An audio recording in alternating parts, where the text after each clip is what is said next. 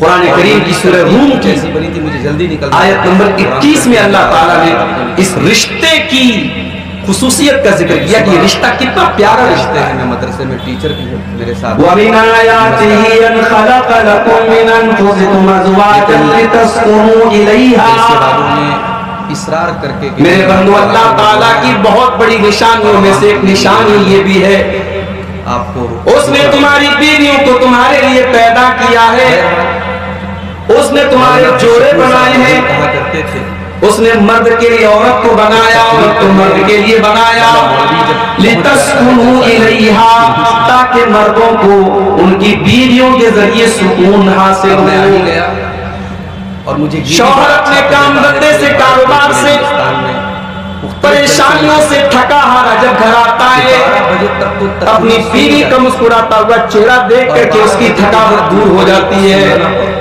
اس کے دماغ کی ٹینشن دور ہو جاتی ہے، اس کا ڈپریشن دور ہو جاتا ہے، اس کے دل کو جو سکون ملتا ہے میرے پیارے بھائیوں، وہ گرل فرینڈ کے ذریعے بوائے فرینڈ کو کبھی نہیں مل سکتا۔ تو یہ بہت بڑا چیلنج ہوتا ہے۔ ہوٹل کے کمروں میں ہونے والی رنگ رلیوں کے ذریعے وہ سکون کبھی زندگی میں حاصل نہیں ہو سکتا جو نکاح کے پوتر بندھن کے ذریعے حاصل ہوتا ہے۔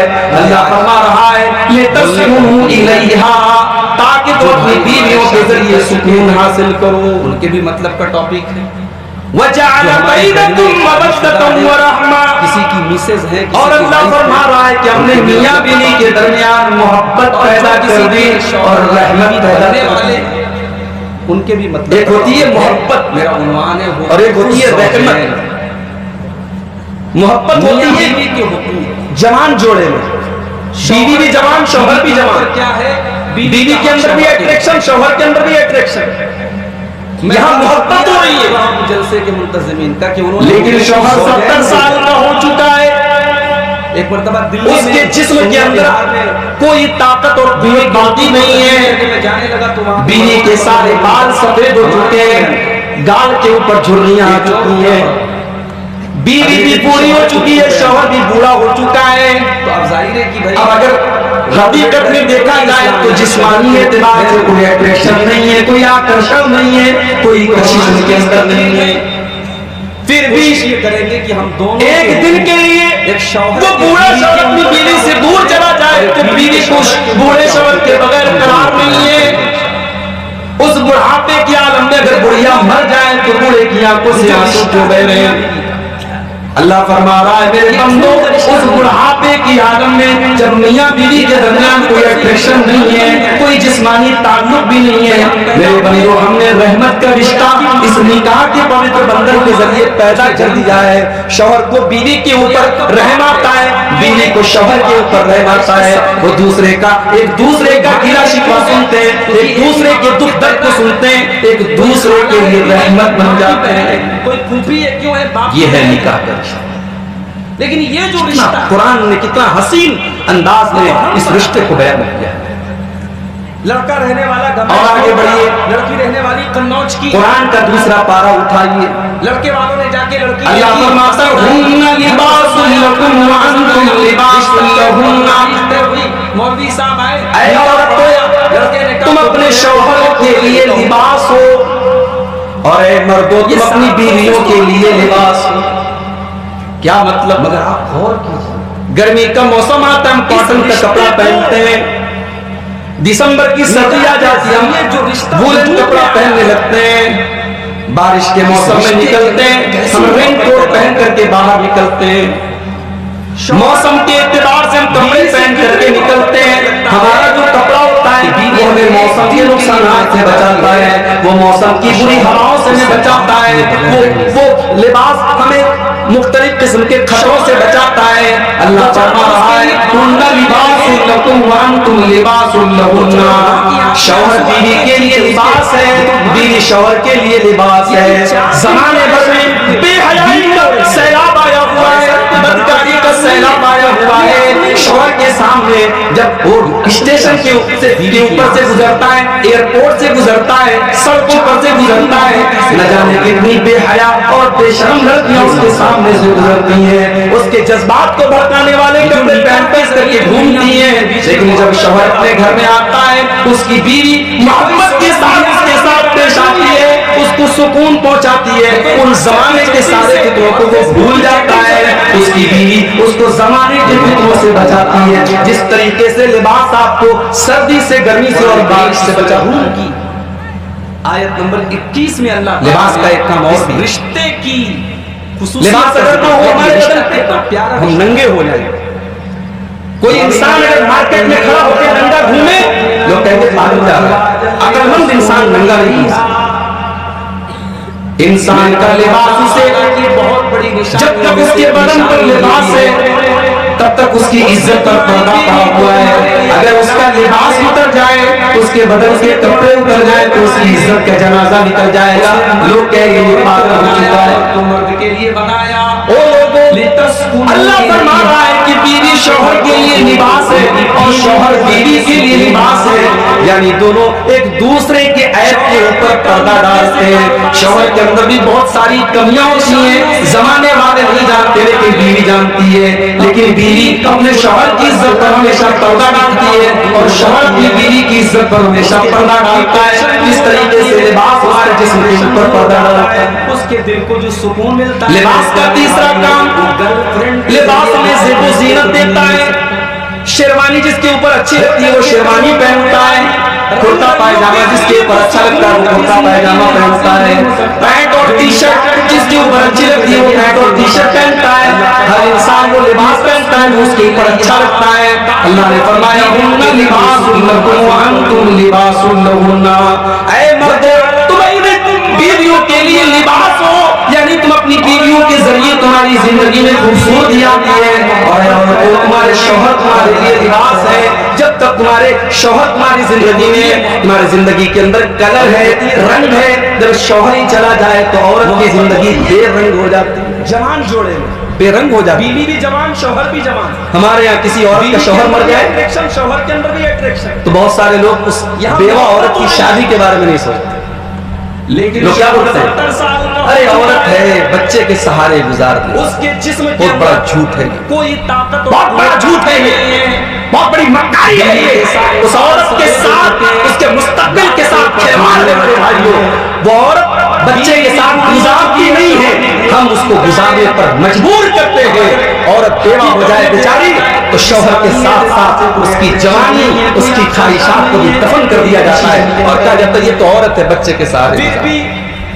قرآن کہہ رہا ہے نہیں, شوہر بیوی کے لیے لباس ہے, بیوی شوہر کے لیے لباس ہے. دونوں ایک دوسرے کے بغیر رہیں, یہ اسلام میں تصور ہی نہیں ہے. 50 سال کا بھی آدمی اگر بیوی مر گئی اس کی شادی کراؤ, اور عورت اگر اس لائق ہے تو شوہر کے حقوق ادا کر سکتی ہے. 40 سال کی 45 سال کی ہے اور وہ بیوہ ہو گئی یا مطلقہ ہے, اس کی شادی کراؤ اور اس نکاح کے تاکہ اس کی زندگی میں رنگ آئے, کیونکہ بغیر شوہر کے اور بغیر بیوی کے ایک دوسرے کی زندگی میں رنگ نہیں. بیوی کو شوہر کے اوپر رحم آتا ہے, اور جانتے ہو دوسرے کا ایک دوسرے کا نکاح جب ہوتا ہے نا, ایک دوسرے کے دکھ درد تو دلہا جو ہوتا ہے لڑکا دوسرے کے لیے رحمت بن تو کہتا ہے, قاضی صاحب پوچھتے ہیں کہ آپ کا نکاح میں نے فلانا بنت فلاں کے ساتھ کیا, آپ نے قبول کیا؟ حسین انداز میں اس رشتے کہتا ہے ہاں مولوی صاحب میں نے قبول کیا, ہاں میں نے قبول کیا. اور آگے بڑھیے, حالانکہ ایک بار سے بھی ہو جائے گا لیکن لوگ 3 بار کراتے ہیں, 3 بار کے اور پکا ہو جائے اس لیے لوگ 3 بار کراتے ہیں. ضروری نہیں ایک بار سے بھی ہو جائے. یہ جو ہم نے 3 بار کہا ہاں میں نے قبول کیا,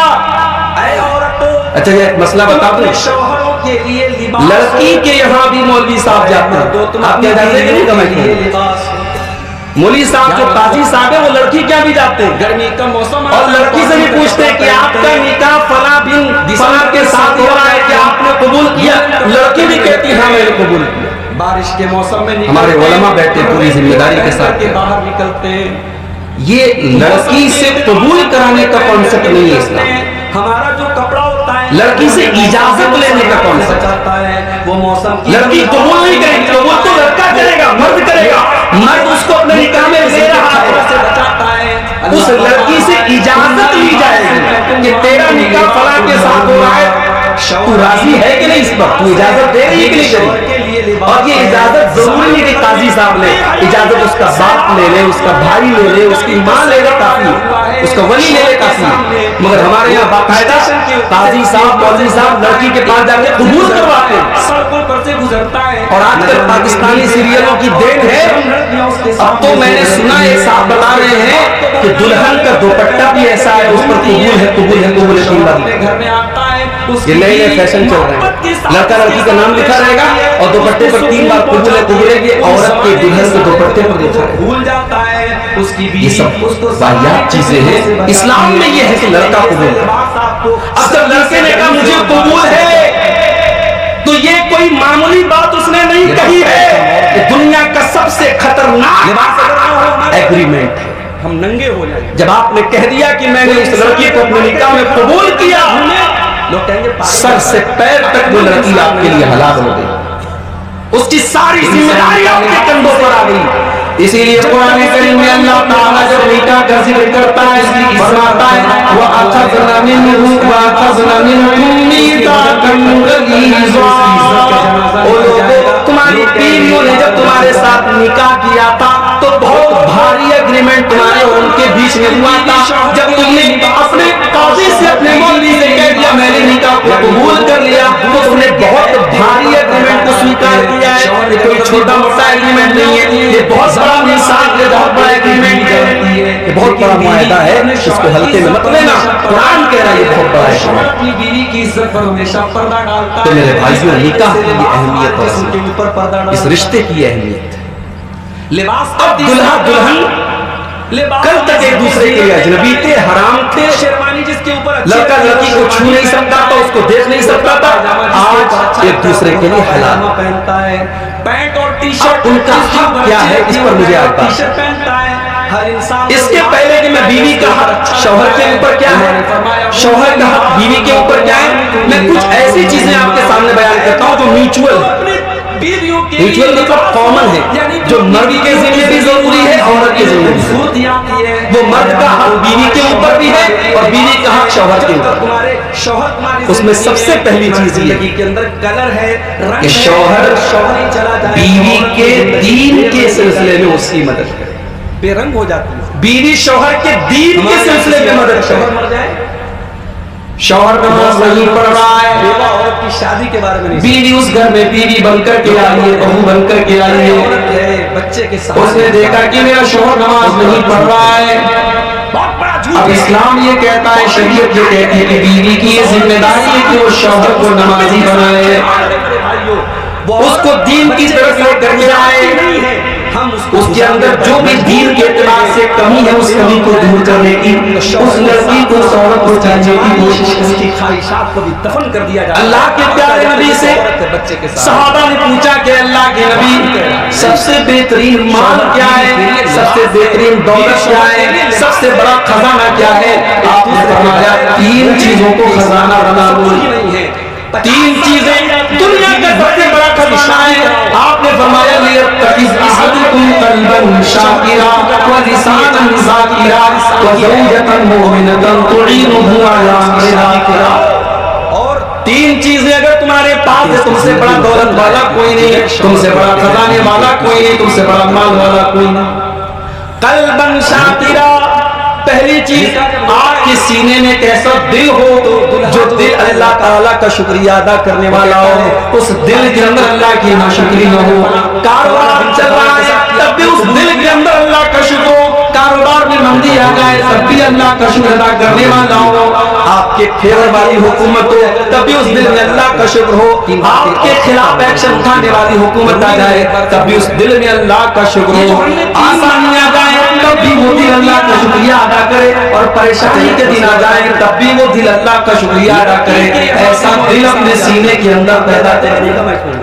دوسری چیز وَلِسَانًا ذَاكِرًا، اور اپنے منہ میں ایسی زبان پیدا کر دو جو اللہ کا ذکر کرنے والی ہو، جو اللہ کو یاد کرنے والی ہو، جو اللہ کو ہر وقت اس کے ذکر سے اپنے آپ کو تر رکھنے والی ہو۔ ہمارے علماء بیٹھتے ہیں پوری ذمہ داری، اپنے منہ میں ایسی زبان پیدا کرو جو اللہ کا ذکر۔ یہ لڑکی سے اور میں تو اکثر کہتا ہوں کانسیپٹ نہیں ہے۔